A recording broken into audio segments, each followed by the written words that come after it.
Hello friends, एक बार फिर आप सभी लोगों का बहुत बहुत स्वागत है टैली होम की यूट्यूब चैनल पर, जहां पर हम टैली ERP9 सॉफ्टवेयर अकाउंट एवं जीएसटी से रिलेटेड नॉलेजेबल एवं प्रैक्टिकल वीडियो को शेयर करते हैं। तो गाइस, आज के हम इस वीडियो के अंदर सीखने वाले हैं जीएसटी TDS रिटर्न की लाइव फाइलिंग।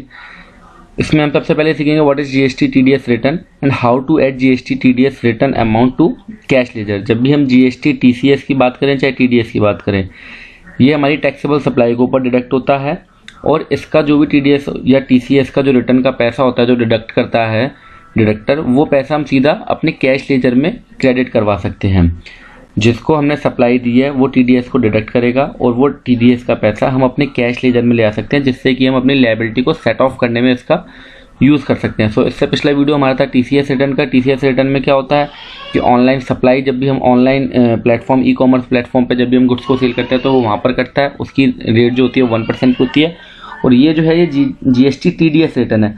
बेसिकली ये क्या होता है TDS रिटर्न और ये है GST TDS रिटर्न। दोनों में अंतर क्या होता है ये भी मैं भी आपको वीडियो में बताऊंगा।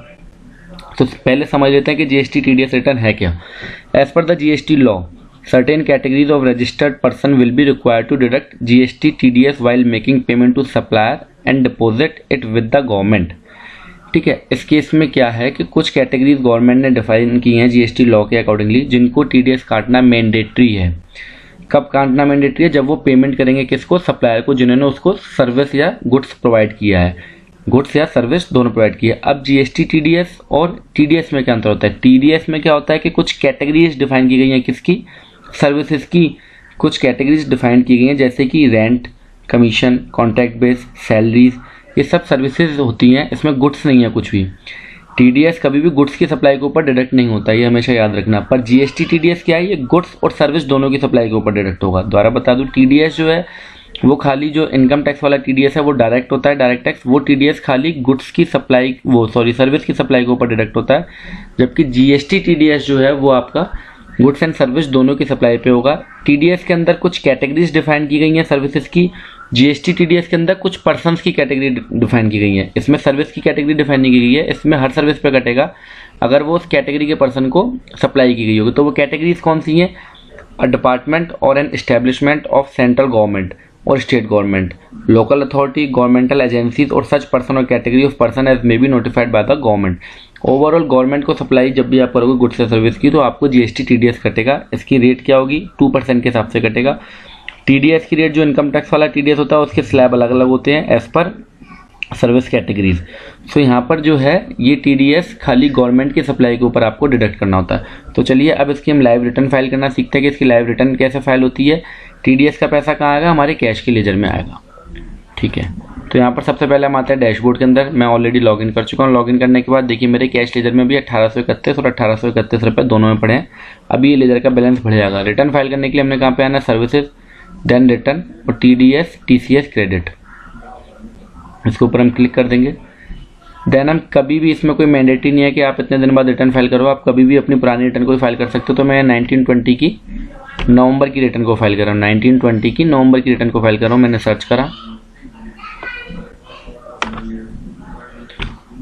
प्रिपेयर ऑनलाइन पे हम क्लिक करेंगे।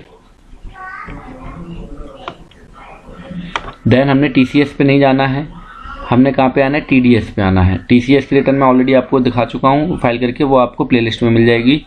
तो वहाँ पे इस वीडियो के लिंक के डिस्क्रिप्शन बॉक्स में आपको मिल जाएगी। डिस्क्रिप्शन बॉक्स में उसका लिंक मिल जाएगा। तो यहाँ पर एक पर्सन एक है जिन्होंने मेरा TDS डिडक्ट करा है। गवर्नमेंट ऑर्गेनाइजेशन है, क्या है? Superintendent district jail Mainpuri. आपको पता लग रहा है जेल है, तो सीधी सी बात है गवर्नमेंट से रिलेटेड है। तो हम इसके ऊपर क्लिक करेंगे। सेकंड थिंग, ये मेरी इंट्रा स्टेट है, इसलिए यहाँ पे CGST और SGST डिडक्ट हुआ। अगर ये मेरी इंटर स्टेट होती तो IGST डिडक्ट होता। फंडा वही है GST वाला, क्योंकि GST TDS है। इसकी रेट क्या है? 2% है। इसको अभी वेरीफाई कर लेते हैं। देखिए टैक्सेबल वैल्यू क्या है? 226875 मल्टीप्लाई बाय 2%। तो मेरा कितना फिगर आ रहा है? 4537 डिवाइडेड बाय 2, क्योंकि 1% CGST और 1% SGST। तो हम करेंगे तो कितना आ गया? 2268.75। 2268.75 को राउंड ऑफ करके 2269 कर दिया।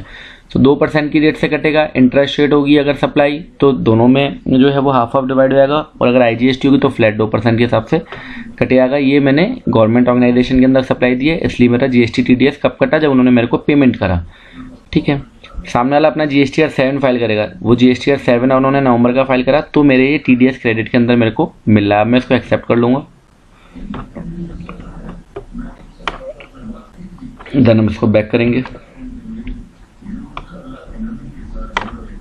प्रोसीड टू फाइल पे क्लिक करेंगे। ऊपर मैसेज आता है सम टाइम बाद, तो हम दोबारा से डैशबोर्ड में आएंगे, अगेन सर्विसेज में आएंगे, रिटर्न TDS क्रेडिट रिसीव, इसके ऊपर क्लिक करेंगे, मंथ सेलेक्ट करेंगे, हमारा नवंबर है, फाइनेंशियल ईयर जो है वो 1920 हो गया, मंथ हो गया नवंबर, सर्च, प्रिपेयर ऑनलाइन पे क्लिक करेंगे। जब तक सामने वाला GSTR 1 फाइल नहीं करेगा, जो रेसिपिएंट है जिसको सर्विस मिली है, तब तक ये पैसा जो है हमारे इसमें नहीं आएगा। यहाँ पर देखिए क्लिक का टिक का ऑप्शन आ गया, टिक यहाँ पे करते हुए जो भी मेरे को नाम सेलेक्ट करना है ऑथराइज सिग्नेचरी का, और फाइल TCS क्रेडिट रिसीव, इसके ऊपर हम क्लिक कर देंगे। देन पॉपअप आएगा वार्निंग के लिए, हम इसको कंटिन्यू कर देंगे। आफ्टर दिस ये कंपनी वाला केस है, तो मेरे को DSC से फाइल करना है, मैं फाइलिंग विद DSC ले लूँगा। तो यहाँ पर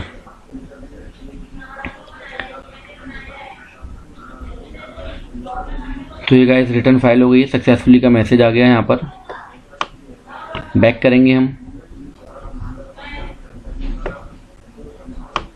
एंड मैं यहाँ से इसको डाउनलोड कर सकता हूँ। ये PDF फाइल भी इसकी जनरेट हो गई है, तो मैं इसका प्रिंट भी निकाल सकता हूँ। और अब मैं आता हूँ डैशबोर्ड के ऊपर, आपको कैश लेजर में दिखाता हूँ कि अमाउंट बढ़ा है कि नहीं बढ़ा। तो देखिए 4100 रुपये हो गया। अब ये कितना था, 1831 रुपये था। तो 4100 माइनस 1831, 2269 जो कि फिगर आपको वहाँ पर दिखाई थी, वो मेरे CGST और SGST के हेड में आ गई है। अब मैं इस अमाउंट को लायबिलिटी के सेट ऑफ में यूज़ कर सकता हूँ, क्योंकि ये कहाँ पे आई है, कैश लेजर में आई है।